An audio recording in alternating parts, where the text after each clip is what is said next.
Oke, selamat malam ya, selamat malam semuanya. Dan selamat pagi mungkin di Indonesia. Saat ini kita berada di Norway, kurang seperempat jam 11 malam. Tapi ya masih seperti ini ya. Mataharinya masih lumayan cerah di luar, masih lumayan terang. Karena memang di sini tidak ada gelap. Jadi bakal terang terus sampai besok. Sampai mungkin ya sampai kita meninggalkan daerah Norway, cuacanya bakal seperti ini. Oke, jadi nggak gelap ya, palingan redup dikit, sebentar lagi redup, udah gitu jam 1 terang lagi. Jadi begitu terus kalau daerah Norway, khususnya daerah ujung ya, mungkin karena di sini kita udah di ujung kutub. Oke, dan hari ini kita bukan membahas soal cuaca di Norway. Hari ini saya ingin menjawab beberapa pertanyaan yang kemarin belum sempat saya bikinin videonya. Jadi insya Allah malam ini apa yang saya ingat aja akan saya bahas di sini. Dan sebelum kita mulai, ini ada satu berita ya. Jadi kurang mengenakan sih sebenarnya. Cuman ya itu jadi pelajaran bagi kita semua dan bagi teman-teman kita yang ingin bekerja di atas kapal pesiar ya. Tolong perhatikan, bahasa Inggris itu wajib bisa. Jangan nanti begitu sampai di sini ternyata dia tidak bisa berbahasa Inggris. Dan akhirnya dites ternyata gagal juga. Dan karena memang dia nggak bisa bahasa Inggris, otomatis dites ya pasti gagal kan. Oke, jadi akhirnya orang tersebut dipulangin, kan sayang gitu. Oke, yang kedua itu intermezzo aja karena ini masih hangat ya. Jadi saya sampaikan aja bahwasanya kalau yang ingin bekerja di kapal pesiar harus bisa bahasa Inggris, wajib itu.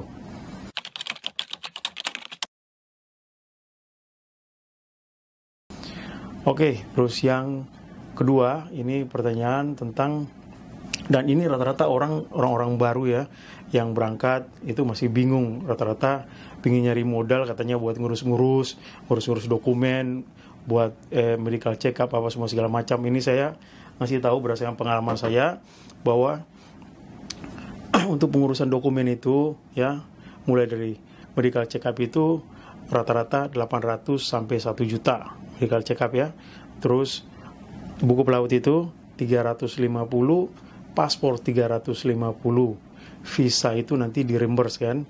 Jadi sekarang visa ya mungkin 1,5 kali ya. Jadi cuman segitu aja pengeluaran kalian yang akan dikeluarkan nanti. Oh ya, nanti terus ada sertifikat bangsa apa BST kayak gitu. Mungkin sekarang udah sejuta lebih ya. Itu aja.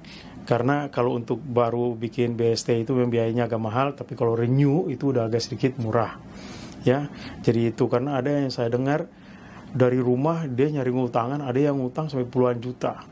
Sebenarnya nggak worth it ya, karena biayanya itu ya kalau ditotalin mundar mandir, kalau orang single ya itu 15 juta udah cukup lah. Kalau dia punya keluarga mungkin dia pengen ninggalin duit di rumah selama dia berangkat, itu juga jangan ngutang sampai puluhan juta, apalagi ada yang ngutang sampai ratusan juta. Waduh, bahaya banget nih.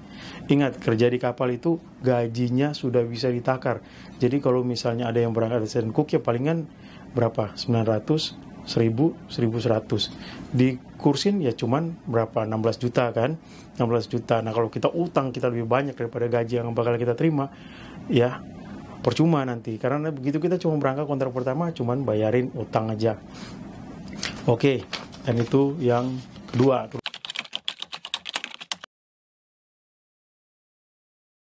Terus yang ketiga adalah ada yang kemarin juga bertanya tentang gimana kalau saya pingin sholat, apakah dibebasin? Kalau saya pribadi yang bekerja di bawah saya, yang pingin sholat silakan sholat.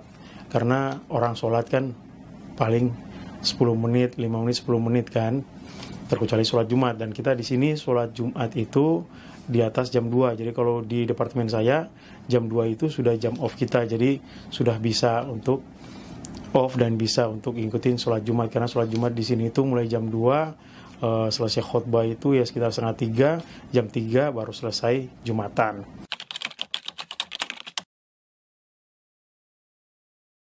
Terus kalau soal jam istirahat itu di sini kita kerja sesuai kontrak itu kan 11 jam ya, 11 jam. Ada juga yang kerja lebih dari 11 jam. Ya khususnya orang kitchen ya, orang kitchen itu tergantung, kalau kerjaannya belum selesai biasanya dia harus lanjutin sampai selesai. Tapi kalau departemen lain itu udah fix. Kayak di departemen saya udah 11 jam atau 10 jam selesai. Jadi kita nggak ada tuh yang namanya overtime terkecuali hari loading. Kalau di storeroom kan hari loading itu kita mulai jam 7 pagi sampai loading selesai. Jadi kalau loading selesainya jam 4, jam 3, rata-rata sih jam 3 udah selesai. Jadi kita beberes semua, ngerapin koridor, ngebersihin, ngebuang sampah, itu semua maksimum itu di jam 16.00 kita sudah selesai, sudah bisa istirahat.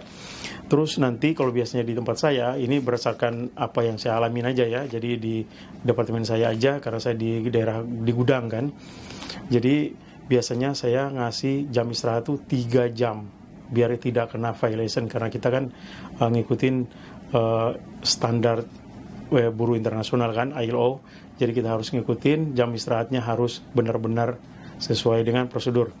Jadi untuk menghindari itu saya biasanya ngasih 3 jam setelah break tadi, jadi agak panjang, jadi tidak akan kena violation.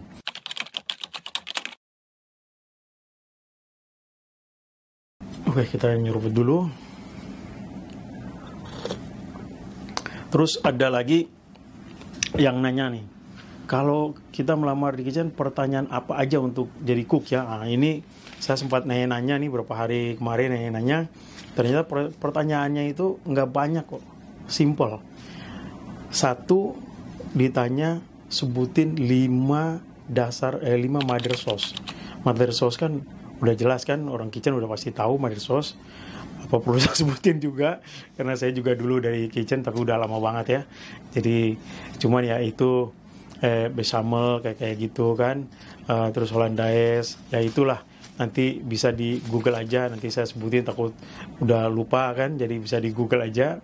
Jadi mother sauce itu ada 5. Terus biasanya ditanya bisa nggak bikin bolognese sauce. Terus biasanya ditanya kita dari hotel mana atau restoran mana, itu juga sangat mendukung ya. Jadi kalau orang kitchen itu diusahakan punya pengalaman dari hotel berbintang 5. Ya, karena itu penting banget ya. Kalau kita punya pengalaman kerja di hotel bintang 5, biasanya sudah terlalu bertele-tele lah. Palingan tadi pertanyaan umum ya, karena dari beberapa orang yang saya tanyain jawabannya sama. Jadi itu mother sauce, terus bolognese sauce, kayak gitu aja.